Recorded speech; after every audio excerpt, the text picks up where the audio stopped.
কি বলো গিন্নি, ভাতের ব্যবসার বুদ্ধিটা ঠিক দিয়েছি তো? খুব ভালো বুদ্ধি দিয়েছ গো। এই বুড়ো বয়সে এই কাজ ছাড়া তো অন্য কাজ করতেও পারতাম না। তুমি এখনো অনেক মজবুত আছো। কি যে বলো না। ভুল কি বললাম? তুমি তো খুব পরিশ্রমী, এই বয়সেও এত পরিশ্রম করছো। হ্যাঁ, পরিশ্রম আমি করছি, তবে তুমি আমাকে বুদ্ধিটা না দিলে বা সাহায্য না করলে আমি কি আর পারতাম বলো? সত্যি গো গিন্নি, তুমি প্রকৃত অর্থেই আমার অর্ধাঙ্গিনী। আহ, চুপ করো তো, দোকানে লোকজন আসছে। কেন, লজ্জা পেয়ে গেলে নাকি? তুমি তো জানোই আমি একটু লাজুক। সে আর বলতে, সে কত বছর হচ্ছে তোমার সাথে সংসার করছে। থাক, খুব কথা হয়েছে না। বলছি চাল তো প্রায় শেষের পথে গো, চাল আনতে হবে, না হলে কাল দোকান দিতে পারবো না। হ্যাঁ, কালকে হাটে নিয়ে গিয়ে চাল কিনে নিয়ে আসবো, আর সাথে আর যা যা লাগবে বলো, এনে দেবো কেমন? চাল একটু বেশি এনো। আগের বার যে চাল এনেছিলে তা তো সপ্তাহ শেষ না হতেই শেষ হয়ে গেল। তাতে আমার কি দোষ বলো? গায়ের লোক তোমার হাতের রান্না খেতে এত পছন্দ করছে যে চাল সপ্তাহ শেষ হওয়ার আগেই শেষ হয়ে যাচ্ছে। তা যা বলেছ, গাঁয়ের লোকের আমার হাতের রান্না খুব ভালো লেগেছে, বিশেষ করে ওই রতনের। সে আমাদের রোজকার খরিদ্দার। হ্যাঁ, এমন ঝরঝরে সাদা ভাত, তার সাথে সুস্বাদু ডাল তরকারি, কার না ভালো লাগে? রতন তো বলে ডাল তরকারি না হলেও চলবে, সে শুধু ভাতই খেতে পারবে। ঠিক। বাবা, তোমাকে একটা কথা বলার আছে, বলবো? হ্যাঁ বল না মা, কি বলবি? বাবা, আমার সব বন্ধুরা স্কুলে ভর্তি হয়েছে, ওরা অ আ শিখছে, আমিও শিখতে চাই, আমাকে স্কুলে ভর্তি করিয়ে দাও না। হ্যাঁ গো, সবার ছেলে মেয়ে স্কুলে ভর্তি হয়েছে, আমাদের পূজাকেও স্কুলে ভর্তি করিয়ে দাও না। পূজাকে স্কুলে ভর্তি করবার আমার যে ইচ্ছে নেই তা নয়, আমিও চাই যে ও স্কুলে থাক, পড়াশোনা শিখুক, কিন্তু কিন্তু কি? তুমি তো ভালো করেই জানো আমি খুব বেশি কিছু কাজ পাই না। অবিনাশবাবু আজকাল তেমন কাজ দিচ্ছেন না। কেন কাজ দিচ্ছেন না? সেসব তো বুঝতে পারছি না। যা অল্প স্বল্প কাজ করছি তা থেকে যে টাকা পাচ্ছি, তা দিয়ে ঠিকমতো তোমাদের মুখে অন্ন তো তুলে দিতে পারি না। সেসব আমি জানি, বুঝিও, কিন্তু মেয়েটাকে তো পড়াশোনা শেখাতে হবে, না হলে ও যে পিছিয়ে পড়বে। হ্যাঁ বাবা, আমাকে স্কুলে ভর্তি করিয়ে দাও, দেখবে আমি খুব ভালো করে পড়াশোনা করব। আমি জানি মা, তুই ভালোই পড়াশোনা করবি। আচ্ছা, আমি গিয়ে দেখি কোনো কাজ পাই কিনা। টাকা পেলে আগে আমাদেরকে পূজাকে স্কুলে ভর্তি করব। কি মজা, কি মজা, আমি স্কুলে ভর্তি হব।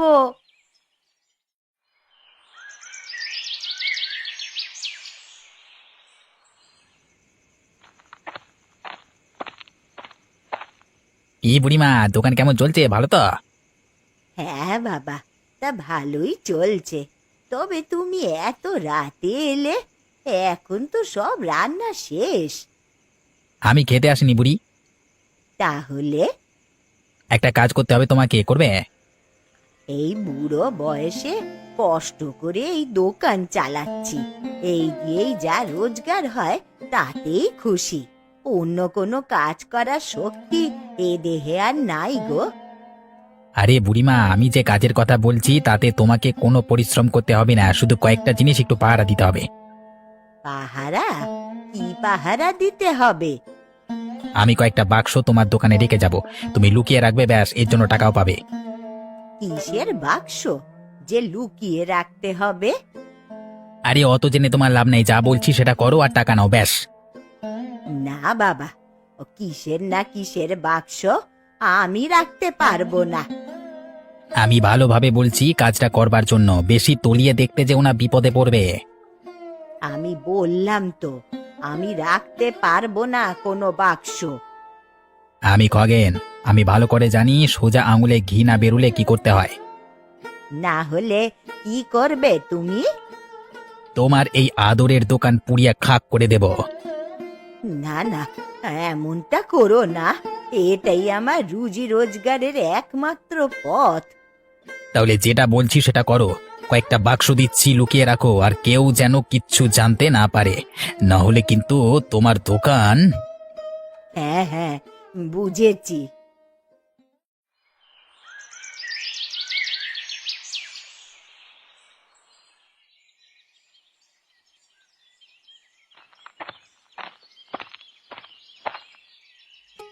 কি ব্যাপার খগেন, তোর তো আজকাল আর দেখাই মেলে না। না বাবু, আসলে ওই একটা নতুন ব্যবসা শুরু করেছি তো সেই নিয়ে একটু ব্যস্ত আছি। বাহ, এ তো বেশ ভালো কথা। তা কিসের ব্যবসা? ওই আচারের। বাহ, খুব ভালো। এ আচার আমার খুব প্রিয়, আমাকেও দিস কেমন? হ্যাঁ হ্যাঁ, অবশ্যই। তবে আপনাকে দেখে কেমন চিন্তিত লাগছে, কিছু কি হয়েছে? আরে ওই গোপাল কাজ কাজ করে মাথা একবার খেয়ে নিল।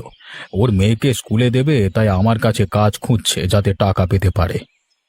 মেয়ে মানুষকে এত স্কুলে দেবার কি বা দরকার, আর আপনাকে জ্বালানোরই বা কি দরকার? সেই তো, তুই কি সুন্দর ব্যাপারটাকে বুঝে গেলি আর ও জ্বালিয়ে যাচ্ছে। আপনাকে ভালো মানুষ পেয়ে এসব করছে, আমার সাথে এসব করতেই পারতো না। আমি তো আমার ব্যবসাগুলোর হিসেব নিকেশের কাজ দিয়েছি, যদিও হিসেবটা ভালোই করে। তা ওই গ্রামের সবচেয়ে ভালো হিসেবদার। কাজ দিয়েছেন, তাও আবার হিসেব নিকেশের? কেন, ভুল কিছু করলাম? ও টাকার দরকার, আপনি কিনা টাকা পয়সার হিসেব করবার কাজ দিয়েছেন। যদি কিছু নয় ছয় করে তখন কি করবেন? কথাটা তো মন্দ বলিসনি, সত্যিই তো যদি এমন কিছু করে। বড় কোনো ক্ষতি হওয়ার আগে আজ কি গোপালকে দূর করে দিন অবিনাশবাবু। তার বলতে আজকেই তাড়িয়ে দেব। বাবু, আপনি আমাকে ডেকেছেন? হ্যাঁ, আমি ডেকেছি। বলুন বাবু, কি বলবেন? কোনো কাজ করতে হবে কি বলুন, করে দিচ্ছি। না গোপাল, তোমাকে আর কোনো কাজ করতে হবে না। কেন বাবু, আমার কাজে কি কোনো ভুল হয়েছে? মানে ভুল হলে বলুন, আমি ঠিক করে দিচ্ছি। অত শত জানতে হবে না, আমার হিসেব নিকেশ তোমাকে আর করতে হবে না। কিন্তু বাবু, এটাই তো আমার কাজ, এটা করেই তো আমি আমার সংসার চালাতে পারি, মেয়েকে স্কুলে ভর্তি করতে পেরেছি। আমি এতদিনে তোর সব কারচুপি বুঝতে পেরে গেছি। কি কারচুপি বুঝতে পেরেছেন? আমি কি করেছি? এই যে, কি করে তুই এই যৎ সামান্য মাইনে দিয়ে সংসার টানতে পারছিস, আবার মেয়েকে স্কুলে ভর্তি করতে পেরেছিস। না না অবিনাশবাবু, আপনার ভুল হচ্ছে। আমি আপনার হিসেবের টাকার সাথে কোনো কারচুপি করিনি, আপনি নিজে হিসেব মিলিয়ে দেখুন। আমি কোনো হিসেব টিসেব আর দেখতে চাই না, তুই খালি আমার চোখের সামনে থেকে দূর হ। যা করেছিস করেছিস, আর না। বাবু দয়া করুন, এমন করবেন না। আপনি বিশ্বাস করুন, আমি আপনার হিসেবে কোনো গন্ডগোল করিনি। ওফ, কানের বাসে আর চেঁচিয়ে লাভ নেই, দূর হয়ে যা। কি গো, এত তাড়াতাড়ি চলে এলে যে আজ? অবিনাশবাবু আমাকে চোর অপবাদ দিয়ে কাজ থেকে দূর করে দিয়েছেন। কি, তুমি প্রতিবাদ করনি? করেছি, কতবার বললাম হিসেব মিলিয়ে দেখুন, দেখলেন না। হয়তো উনি আমাকে আর কাজে রাখতে চান না। তাই বলে তোমাকে চোরের অপবাদ দিলেন? আমি তোমার আর পূজার জন্য সব মাথা পেতে নিতে পারি, চোরের অপবাদ গো। এই অপবাদ তোমার মেনে নেওয়া একদম ঠিক হয়নি। অনেক চেষ্টা করলাম কাজটা বাঁচানোর, কিন্তু কোনো প্রতিকার আর হলো না। বাবা, কি হয়েছে? আমি কি আর স্কুলে যেতে পারবো না? কে বলেছে পারবি না? খুব পারবি। এখন কি করবে তুমি? কি করে এই সংসার, পূজার স্কুলের খরচ টানবে তুমি? অন্য কাজ খুঁজতে হবে, দরকারে অন্য গ্রামে কিংবা দূর শহরে যেতে হবে। কি গো বুড়িমা, কখন থেকে এসে বসে আছি, কখন খাবার দেবে? দেব, ভাত উনুনে বসাতে আজ একটু দেরি হয়ে গেছে। একটু বস রতন। আরে বুড়িকে দেখে কেমন আনমনা লাগছে, শরীর টরীর খারাপ হয়েছে নাকি? তোমার কি কিছু হয়েছে? কি মানে, কি হবে? এভাবে চমকে যাচ্ছ কেন? শরীর ঠিক আছে তো নাকি? হ্যাঁ হ্যাঁ, শরীর ঠিকই আছে। হুম, বুড়ির নিশ্চয়ই কিছু হয়েছে। বুড়ি তো সবসময় মুক্ত মনে কথা বলে, কিন্তু আজকে মনে হচ্ছে কিছু একটা লুকোতে চাইছে। বুড়িমা, তোমার কোনো সমস্যা হলে জানিও, হ্যাঁ, আমি তোমাকে সাহায্য করব। না না, কিছুই হয়নি। ভাত হয়ে গেছে, মার ছেঁকে খেতে দিচ্ছি। এ কি খগেন না? খগেন এভাবে এত রাতে মানে লুকিয়ে লুকিয়ে বুড়ির হোটেল থেকে বের হচ্ছে কেন? ব্যাপারটা কি? গোপাল, তুমি এখানে এত রাতে কি করছো? আমার আসলে কাজ চলে গেছে। লোকের মুখে শুনলাম তোমার ব্যবসা খুব ভালো চলছে। ভালো মানে ওই আর কি, সংসারটা কোনো মতে টানতে পারছি। আমার একটা কাজের ব্যবস্থা করে দিতে পারবে তোমার হোটেলে? আমার হোটেলে? হ্যাঁ গো বুড়িমা, সারাদিন এদিক ওদিক অনেকজনের কাছে কাজ চাইলাম, পেলাম না। এখন তুমি আমার একমাত্র শেষ ভরসা। কিন্তু আমার দোকানে তুই কি কাজ করবি? আমি সব কাজই করে দিতে পারি, যেমন দোকান খোলা, ঝাড়ু দেওয়া, বাসন মাজা, মানে সবজি কেটে দেওয়া, সব। একটা লোক হলে তো সুবিধেই হয়, কিন্তু হোটেলে যে আবার খগেনের বাক্সগুলো লুকানো আছে, গোপাল যদি দেখে ফেলে সর্বনাশ হয়ে যাবে। না না, গোপালকে কাজে রাখা যাবে না। কি হলো বুড়িমা, কি ভাবছো কি? আমি সব কাজ করে দেব, আমাকে খুব বেশি মাইনে দিতে হবে না, এই সংসার চালানোর মতো যেটুকু মানে। এখনই আমার হোটেলের জন্যে কোনো লোক চাই না রে, পরে লাগলে আমি তোকে বলবো। আমি অনেক আশা নিয়ে এসেছিলাম। আচ্ছা ঠিক আছে, তোমাকে আর জোর করব না। হ্যাঁ, বলছি, খগেন কি তোমার হোটেলে কাজ করে? মানে বের হতে দেখলাম কিছু বাক্স টাক্স নিয়ে। না মানে খগেন আমার হোটেলে কোনো কাজ করে না। তাহলে এত রাতে ও খেতে এসেছিল। হাতে বড় বড় কয়েকটা বাক্স দেখলাম, তাতে কি ছিল?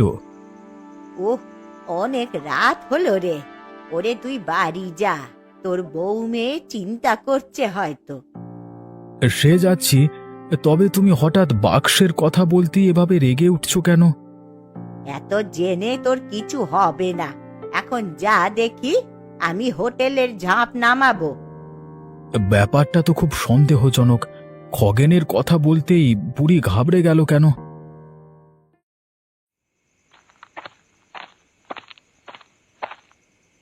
বুড়ি, কালকে আমি তোমাকে এই মাসের পাহারা দেওয়ার টাকাটা দেবো, ঠিক আছে? আমার আর টাকা নিয়ে কাজ নেই, তুমি এসব বাক্স অন্য কোথাও রাখার ব্যবস্থা করো। কেন, কি হয়েছে? অনেকেই সন্দেহ করছে, তাছাড়া আমিও ঠিকঠাক আমার কাজে মন দিতে পারছি না। কে সন্দেহ করেছে? আমার স্বামী হরিপদ রোজ আমাকে জিজ্ঞেস করে কিছু হয়েছে কিনা। রতন, আমার সারা ভাতের হোটেলের রোজকারের খরিদ্দার, সেও বলছে, বুড়িমা তোমাকে আনমো না লাগে, কি হয়েছে জিজ্ঞেস করে। তো তুমি আনমনা চিন্তিত হয়ে থাকলে লোকে তোমাকে তো সন্দেহ করবে, তাই না? সে না হয় আমি লোকের সামনে আগের মতোই সাধারণ থাকার চেষ্টা করব, কিন্তু কিন্তু কি? কাল রাতে আমার হোটেল থেকে তোকে বাক্স নিয়ে বের হতে দেখেছে গোপাল। এই, গোপাল আমাকে দেখেছে? সে এত রাতে তোমার হোটেলে কি করতে এসেছিল? কাজ চাইতে। তোমার হোটেলে কাজ চাইতে এসেছিল? তার মানে অবিনাশ বাবু আমার কথা মতো গোপালকে কাজ থেকে বের করে দিয়েছে, তাই তো? কি, তুই গোপালের কাজ খেয়েছিস? এই বুড়ি, আমার উপর বেশি কথা বলতে আসবি না। যেটা যতটুকু বলবো করবি, তাহলেই হবে। গোপাল কাল তোকে ওইভাবে বাক্স নিয়ে বের হতে দেখে সন্দেহ করেছে। চাপ নিও না। যে নিজের কাজ বাঁচাতে পারে না, তার সন্দেহ করা বা না করাতে কারোর কিছু আসে যায় না। ওই গোপাল আমার কোনো ক্ষতি করতে পারবে না। তবে খগেন, আমি এই সবের মধ্যে থাকতে চাই না। এই বুড়ো বয়সে একটু শান্তি চাই। আমাকে আর এই সব খারাপ কাজে জড়াস না তো। তোমার এই রোজকার ঘ্যান ঘ্যান আর ভাল লাগে না। দেখছি কোনো ভালো সুরক্ষিত জায়গা পেলে ছেড়ে দেবো তোমার হোটেল। এখন আমি আসি, বাক্সগুলো ঠিকঠাক পাহারা দিও।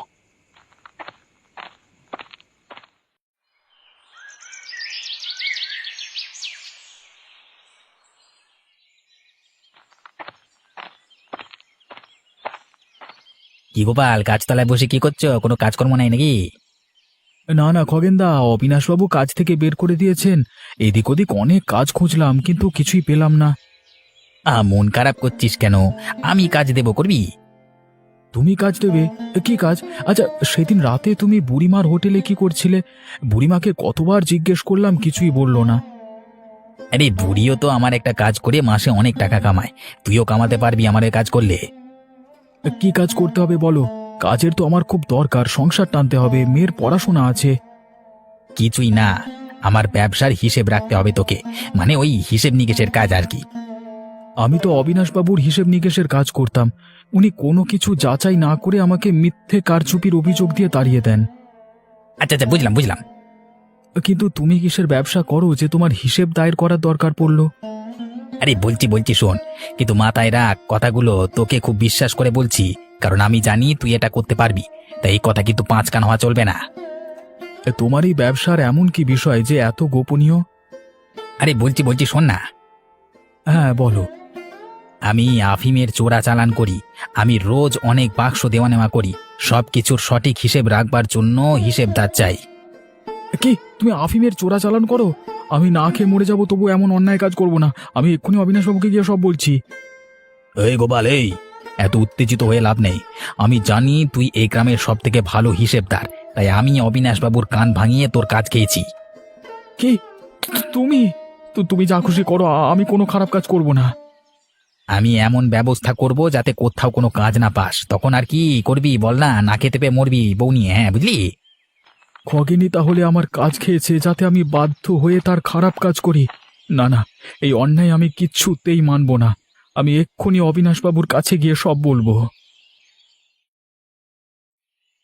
তুই আবার আমার বাড়িতে এসেছিস কেন? বাবু, আমি কোনো ভুল করিনি, আপনি আমার সাথে এমন খারাপ ব্যবহার করবেন না। তুই এত সাহস নিয়ে এসব কি করে বলতে পারছিস? আজকে আমাকে খগেন তার আফিমের চোরাচালান ব্যবসার হিসেবদারের কাজ দিতে এসেছিল। কে? খগেন? আফিমের চোরাচালানের ব্যবসা? কি যাতা কথা বলছিস? খগেন নিজে আমাকে বলেছে যে সে আচারের ব্যবসা করে। খগেন বলেছে আর আপনি বিশ্বাস করে নিয়েছেন যে ও আচারের ব্যবসা করে। খগেন আচারের ব্যবসার আড়ালে আফিমের ব্যবসা চালিয়ে যাচ্ছে। তুই যে এত কথা বলছিস, তোর কাছে এর কোনো প্রমাণ আছে? আমি কেন তোর কথায় বিশ্বাস করব? আপনি নিজেই ভেবে দেখুন বাবু, আপনি আমাকে আপনার ব্যবসার হিসেবদারের কাজ কেন দিয়েছিলেন? কারণ তুই এই গাঁয়ের সবচেয়ে ভালো হিসেবদার। ঠিক সেই কারণেই খগেন আপনাকে আমার বিরুদ্ধে উস্কে দিয়েছে, যাতে আপনি আমাকে কাজ থেকে বের করে দেন আর আমি নিরুপায় হয়ে ওর অন্যায় কাজের অংশীদার হই। সেসব না হয় বুঝলাম, কিন্তু খগেন যে আফিমের এই ব্যবসা করে এর কোনো প্রমাণ কি তোর কাছে আছে গোপাল? হ্যাঁ বাবু, খগেন নিজের মুখে বলেছে। ও মানে আমি নিজের চোখেও দেখেছি, অনেক বাক্স দেওয়া নেওয়া করতে ওকে আর কি। সব বুঝলাম। আমি বুঝতে পারছি শুধুমাত্র খগেনের কথায় তোকে বের করে দিয়ে আমি ভুল করেছি, তাই এবার আর আমি শুধু মুখের কথায় কিছু করব না। আপনি সব নিজে যাচাই করে নিন, আমার কোনো অসুবিধা নেই। ঠিক আছে, আমি রতনকে এসব কিছুর খোঁজ নিতে বলছি।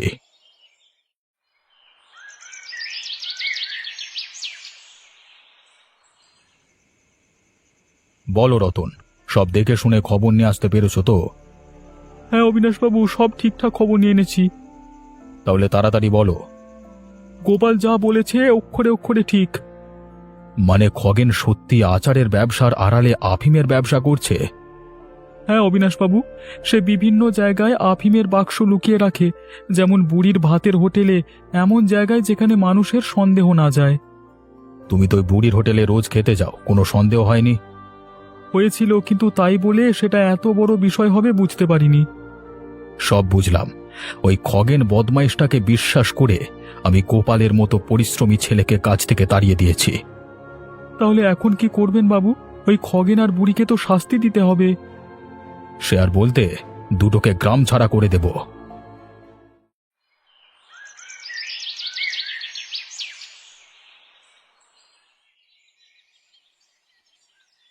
অবিনাশবাবু, আপনি আমাকে ডেকেছেন, কি ব্যাপার বলুন তো? ডেকেছি যখন অবশ্যই বলবো। তার আগে বল, তোর ব্যবসা কেমন চলছে? আমার ব্যবসা তো বেশ ভালোই চলছে বাবু। তা কিসের যেন ব্যবসা বলছিলিস? আগে ওই আচারের, আমি আপনাকে একদিন খাওয়াবো। হ্যাঁ চুপ কর। আমার সামনে দাঁড়িয়ে এভাবে মিথ্যে কথা বলতে একবারও আটকালি না। আচারের নামে তুই যে আফিমের ব্যবসা করছিস তা আমার খুব ভালো মতো জানা হয়ে গেছে। না মানে আবার কি অজুহাত দিতে চাস? আর বুড়ি, তুমি এই বয়সে ভাতের হোটেলের আড়ালে খগেনের আফিমের ব্যবসার অংশীদারি হয়েছ? না বাবু, খগেন আমাকে ভয় দেখিয়েছিল। আমি বুড়ি মানুষ, ভয় পেয়ে ওর কাজ করেছিলাম। আমি এসব করতে চাইনি। ও আমার দোকান উড়িয়ে দেওয়ার ভয় দেখিয়েছিল। ছি ছি খগেন, ছি। আমি তোকে কত বিশ্বাস করেছি। তোর কথা বিশ্বাস করে আমি গোপালের মতো বিশ্বস্ত লোকের সাথে অন্যায় করেছি, আর তুই? আমার খুব ভুল হয়ে গেছে। আমি আর এসব কাজ করবো না বাবু, আমি এসব কাজ থেকে বন্ধ করে দিচ্ছি আজ থেকেই। তোর জন্য এতদিন গোপালের কষ্টে গেছে, তাই তোকে 1 মাস গোপালের বাড়িতে বিনা পারিশ্রমিকে কাজ করতে হবে। বাবু, আমি এত কিছু চাই না। আমি শুধু আমার আগের কাজটা পেলেই খুশি। সে আর বলতে, তোর কাজ তোরই আছে, একটা খালি পরিবর্তন হয়েছে। কি পরিবর্তন অবিনাশ বাবু? তোর মাইনে আমি আগের চেয়ে 1000 টাকা বাড়িয়ে দিলাম, যাতে তোর মেয়ের পড়াশোনা টানতে কোনো অসুবিধে না হয়। ধন্যবাদ অবিনাশ বাবু, আমি খুব খুশি। আমার কি হবে অবিনাশ বাবু? এবারের মতো আমি তোমাকে ছেড়ে দিচ্ছি বুড়ি, কিন্তু এরপর যদি আবার তোমাকে অন্যায়ের সাথে আপোষ করতে দেখেছি তো তোমার ভাতের ব্যবসা আমি বন্ধ করে দেব। আমি বুঝতে পেরেছি অবিনাশ বাবু, আমি আর কখনো অন্যায়ের সাথে আপোষ করব না।